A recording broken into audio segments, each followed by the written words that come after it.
이제 우리 하나님 말씀 앞으로 나아가겠습니다. 오늘 우리에게 주시는 하나님의 말씀은 시편 8편 1절에서 9절까지의 말씀입니다. 시편 8편 1절에서 9절까지의 말씀입니다. 우리 한 절씩 교독하시고 마지막 9절 말씀은 한 목소리로 합독하도록 하겠습니다. 제가 1절 말씀 먼저 보겠습니다. 여호와 우리 주여, 주의 이름이 온 땅에 어찌 그리 아름다운지요. 주의 영광이 하늘을 덮었나이다. 주의 대적으로 말미암아 어린 아이들과 젖먹이들의 입으로 권능을 세우시며 이는 원수들과 보복자들을 잠잠하게 하려 하심이니이다. 주의 손가락으로 만드신 주의 하늘과 주께서 베풀어 두신 달과 별들을 내가 보오니 사람이 무엇이기에 주께서 그를 생각하시며 인자가 무엇이기에 주께서 그를 돌보시나이까. 그를 하나님보다 조금 못하게 하시고 영화와 존귀로 관을 씌우셨나이다. 주의 손으로 만드신 것을 다스리게 하시고 만물을 그의 발 아래에 두셨으니 곧 모든 소와 양과 들짐승이며 공중의 새와 바다의 물고기와 바닷길에 다니는 것이니이다. 9절 함께 봅니다. 여호와 우리 주여, 주의 이름이 온 땅에 어찌 그리 아름다운지요. 아멘. 사랑하는 성도 여러분, 오늘 예배의 자리에 나오신 여러분을 주님의 이름으로 축복합니다. 1968년 12월 미국의 아폴로 8호 우주선이 인류 최초로 달 궤도를 돌면서 우주를 촬영하게 되었습니다. 그때 우주 비행사들이 본 장면은 인류 역사상 가장 유명한 사진 중에 하나인 지구도지, 곧 Earthrise였습니다. 끝없이 검은 우주 속에서 푸른빛의 작은 지구가 떠오르는 모습을 담고 있습니다. 당시 우주 비행사 빌 앤더슨은요, 무전을 통해서 이렇게 말했습니다. 우리는 달을 탐험하러 왔지만 발견한 것은 지구였습니다. 그 순간 그는 우주 그리고 지구의 광대함 앞에서 감격해서 창세기 1장의 창조 이야기를 낭독했습니다. 그 장면은 전 세계로 중계되었고요. 수많은 사람들이 그 우주의 광대함 속에서 하나님을 다시 생각하게 되었습니다. 다윗이 하늘의 달과 별을 바라보면서 주의 이름이 온 땅에 어찌 그리 아름다운지요 라고 고백했던 것처럼 우리가 이제 자연 가운데에서 하나님의 창조를 다시 한번 바라보고 하나님의 영광을 우리 삶 속에 경험하는 그런 은혜가 우리 가운데 있기를 간절히 소망합니다. 시편 8편은 다윗의 찬양시입니다. 다윗은 밤하늘에 떠있는 달 그리고 별을 바라보면서 하나님의 영광을 노래했습니다. 그 광대함 앞에서 자신이 얼마나 작은 존재인지를 깨닫고 동시에 그 작은 인간을 사랑하시고 존귀하게 여기시는 그 하나님의 은혜에 감격했습니다. 오늘 우리도 이 말씀을 통해서 창조에 나타난 하나님의 영광, 또 인간에 대한 하나님의 사랑, 그리고 청지기로서 우리에게 주신 그 사명을 다시 한번 붙잡기를 간절히 소망합니다. 첫 번째로요, 창조에 나타난 하나님의 영광에 대해서 오늘 본문은 말씀하고 있습니다. 시인은 이 1절 앞부분에 이렇게 고백하고 있습니다. 우리 함께 읽어보겠습니다. 여호와 우리 주여, 주의 이름이 온 땅에 어찌 그리 아름다운지요. 다윗은 밤하늘을 올려다보면서 하나님의 영광을 느꼈습니다.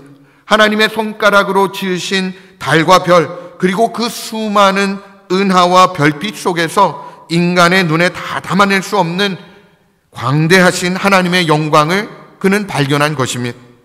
본문 2절 말씀 앞부분도 함께 읽어보겠습니다. 주의 대적으로 말미암아 어린 아이들과 젖먹이들의 입으로 권능을 세우시며. 여러분, 하나님께서는 세상적으로 연약하고 보잘것없는 어린 아이의 입술을 통해서도 영광을 드러내신다, 본문은 말씀하고 있는 것이죠. 왜냐하면 하나님의 영광은 힘과 권력에서 나타나는 것이 아니라 단순하고 순전한 마음에서 드러나기 때문입니다.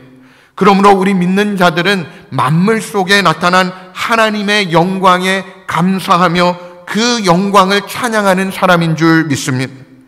눈앞의 문제에만 사로잡히는 것이 아니라 창조의 하나님을 기억하면서 하나님께서 나와 함께 하신다는 사실을 확신하며 나아갈 수 있어야 한다는 것입니다. 우리는 바쁘게 살다 보면 창조의 아름다움을 잊어버리기가 쉽습니다. 하루하루 쫓기듯이 흘러가면서 눈앞에 보이는 것은 문제와 걱정이 뿐일 때가 많습니다. 그러나 우리가 잠시 걸음을 멈추고 자연 속에서 숨을 고르며 하나님 주의 이름이 온 땅에 아름답습니다 라고 고백하며 나아갈 때 하나님께서 우리 마음 가운데 새 힘을 주실 줄 믿습니다. 가정에서, 교회에서, 직장에서도 마찬가지입니다. 하나님은 늘 우리와 함께해 주십니다. 하나님의 영광은 교회 안에서만 드러나는 것이 아니라 온 땅 위에 우리의 일상 가운데 늘 드러납니다. 그러므로 오늘을 살아가면서 하늘을 보며 꽃을 보며 사람을 보며 하나님의 영광을 발견하고 또 감사할 수 있어야 하는 것입니다. 오늘 우리가 예배 드리는 이 시간 하나님의 영광은 선포되고 있는 줄 믿습니다. 우리의 눈과 귀가 열려서 그 영광을 보고 듣기를 간절히 소망합니다. 그래서 우리의 입술이 다윗의 고백처럼 하나님을 찬양하는 고백이 나오기를 소망합니다. 여호와 우리 주여, 주의 이름이 온 땅에 어찌 그리 아름다운지요. 이 고백이 우리의 고백이 되어지기를 간절히 소망합니다. 두 번째로요, 인자 가운데 나타난 하나님의 영광에 대해서 오늘 본문은 우리에게 말씀하고 있습니다. 시인은 이렇게 고백하고 있습니다. 4절 말씀 우리가 함께 읽어보도록 하겠습니다. 사람이 무엇이기에 주께서 그를 생각하시며 인자가 무엇이기에 주께서 그를 돌보시나이까. 아멘. 광대한 우주 속에서 인간은 얼마나 작은 존재입니까? 별 하나만 해도요 지구보다 훨씬 더 크고요, 우리는 그 광대한 별들 사이에서 먼지처럼 작은 존재일 뿐입니다. 그런데 하나님께서 그 작은 존재인 우리 인간 하나하나를 생각해 주시고 돌봐주신다라고 오늘 본문은 우리에게 말씀하고 있습니다. 이것이 바로 은혜고 영광 아니면 무엇이겠습니까? 다윗은 밤하늘의 수많은 별들을 보면서 스스로에게 물었을 것입니다. 나는 대체 누구이기에 이렇게 크신 하나님을 나를 기억하고 돌봐주실까? 인간은 보잘것도 없고 연약하고 또 쉽게 넘어지고 죄 가운데 흔들리는 존재라는 것이죠. 그럼에도 불구하고 하나님은 우리를 외면하지 않으신다는 것입니다. 오히려 찾아오셔서 우리를 안아주시는 것입니다. 특별히 여기서 눈여겨볼 표현은요, 바로 인자라는 단어입니다. 성경에서 인자라는 말은 단순히 사람의 아들이라는 뜻이 아니고요, 장차 오실 메시아 곧 예수 그리스도를 가리키는 말입니다. 예수님께서 공생의 시간 동안 자신을 가리켜서 인자라 하신 것은 결코 우연이 아니었다는 것이죠. 시편 8편의 고백이 예수 그리스도를 통해서 성취된 것입니다. 하나님께서는 단순히 우리를 돌보실 뿐만이 아니라 우리를 위해서 독생자 예수 그리스도를 이 땅에 보내주셨습니다. 하나님께서는 예수 그리스도를 통해 우리에게 영원한 구원의 길을 열어주신 것이죠. 이것이 바로 하나님의 영광이 가장 분명하게 드러난 사건인 것입니다. 우주의 광대함 속에 인간을 사랑하시는 하나님의 마음이 예수님의 십자가 안에서 결정적으로 드러난 것입니다. 우리가 얼마나 존귀한 존재인지 아십니까? 세상은 우리를 하찮게 여길 때가 많습니다. 때로는 스스로도 나는 별 볼 일 없는 사람이라고 생각하기가 쉽습니다. 그러나 하나님은 우리를 그렇게 보지 않으신다는 것입니다. 하나님께서는 우리를 사랑하시고 우리를 위해서 가장 소중한 아들을 우리에게 내어주셨습니다. 바로 그 사랑 때문에 우리는 존귀한 존재가 된 것입니다. 우리는 살면서 흔히 내가 뭐라고 하나님이 나 같은 사람을 돌보실까라는 생각이 들 때가 있습니다. 그러나 시편 기자가 고백했던 것처럼 하나님은 우리를 결코 잊지 않으십니다. 우리가 힘들어서 눈물 지을 때에 하나님 그 눈물을 다 보고 계신다는 것이죠. 우리가 넘어질 때 하나님은 우리를 일으켜 세워주십니다. 또 우리는 하나님의 사랑을 받았기 때문에 그 사랑을 전하는 삶을 살아가야 하는 것입니다. 하나님께서 나를 돌보셨던 것처럼 나도 누군가는 돌보는 사람이 되어야 하는 것입니다. 교회 공동체 안에서, 가정 안에서, 또 직장에서 작은 관심 그리고 사랑을 나누는 것이 곧 하나님의 영광을 드러내는 삶인 줄 믿습니다. 하나님께서 우리를 생각하시고 돌보신다라는 사실만으로 우리는 충분히 감사할 이유가 되는 것입니다.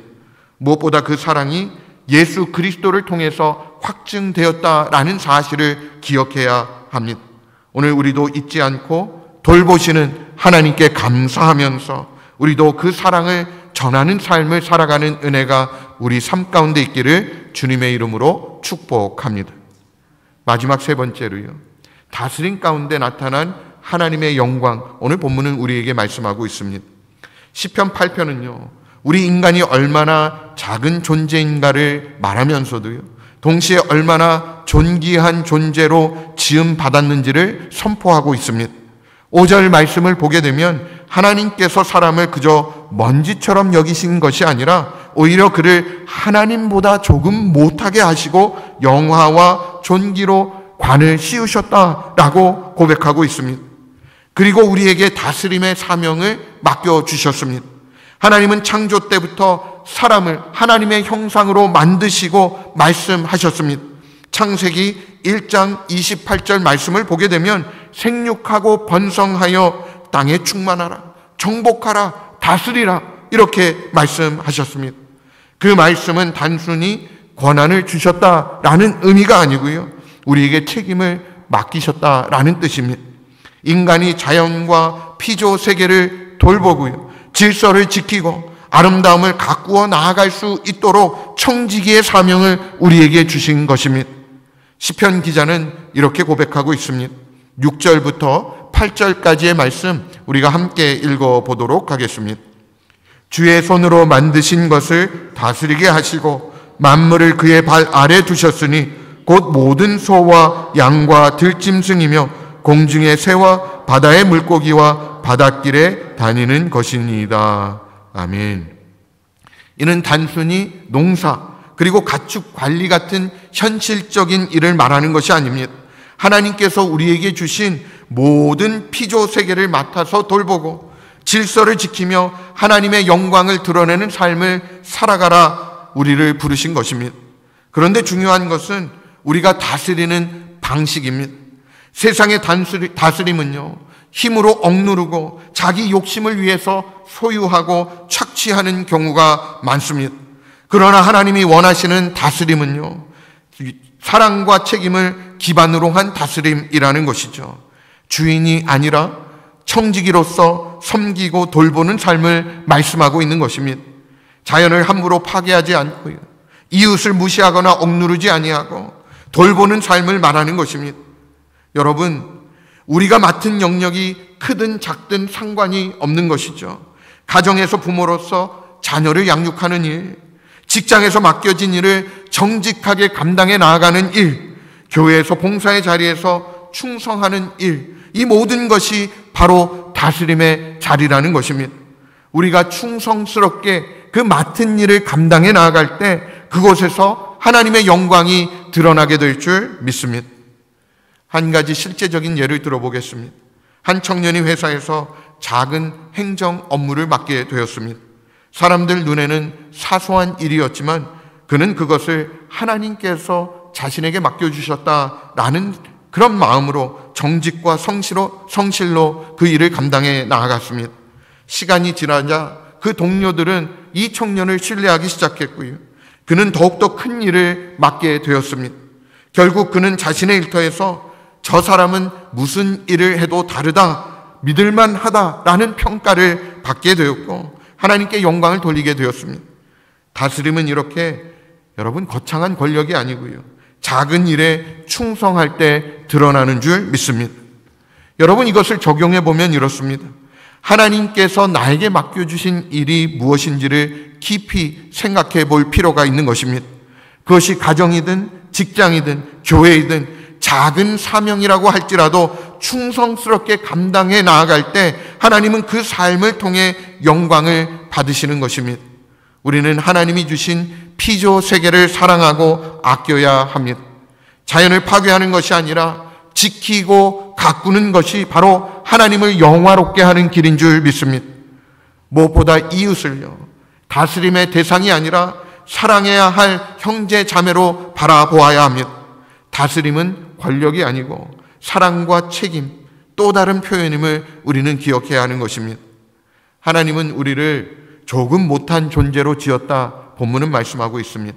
이는 우리가 작은 신이 되라는 말이 아니고요, 하나님의 영광을 위해 창조받은 존재라는 것입니다. 하나님은 우리를 통해서 이 땅에 하나님의 선하심 그리고 아름다움을 드러내기 원하십니다.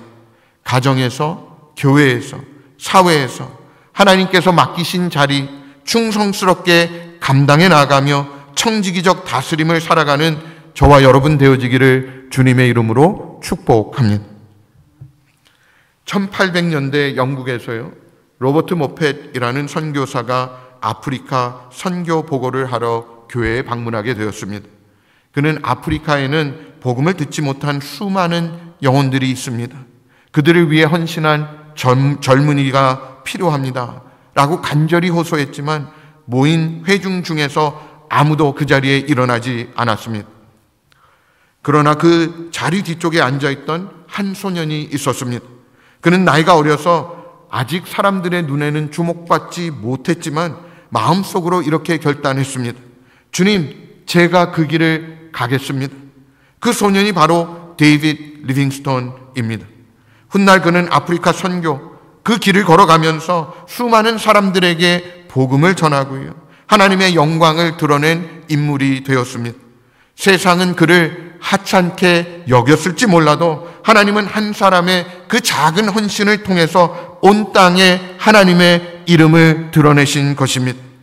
시편 8편은 우리에게 묻습니다. 사람이 무엇이기에 주께서 그를 생각하시며 인자가 무엇이기에 돌보시나이까. 광대한 우주 속에서 작은 인간, 우리는 보잘것없어 보이지만 하나님은 그 작은 자를 통해서 하나님의 영광을 드러내시는 줄 믿습니다. 오늘 우리가 바로 그 작은 한 사람이 되기를 소망합니다. 하나님은 우리 각자를 기억해 주시고 존귀히 여기셔서 삶의 자리에서 하나님의 영광을 나타내도록 우리를 부르셨습니다. 사랑하는 성도 여러분, 오늘 우리가 이 시편 8편 말씀을 묵상하면서 다시 고백해야 할 것은 바로 이것입니다. 여호와 우리 주여, 주의 이름이 온 땅에 어찌 그리 아름다운지요. 푸른 하늘을 보면서, 들꽃을 보면서, 서로의 얼굴을 보면서 하나님의 이름이 어찌 그리 아름다운지를 다시 한번 느낄 수 있는 은혜가 우리 가운데 있기를 간절히 소망합니다. 그리고 하나님께서 우리를 기억하시고 돌보시며 또 맡겨주신 사명을 감당하도록 부르셨다는 사실 잊지 않으시기를 주님의 이름으로 축원드립니다.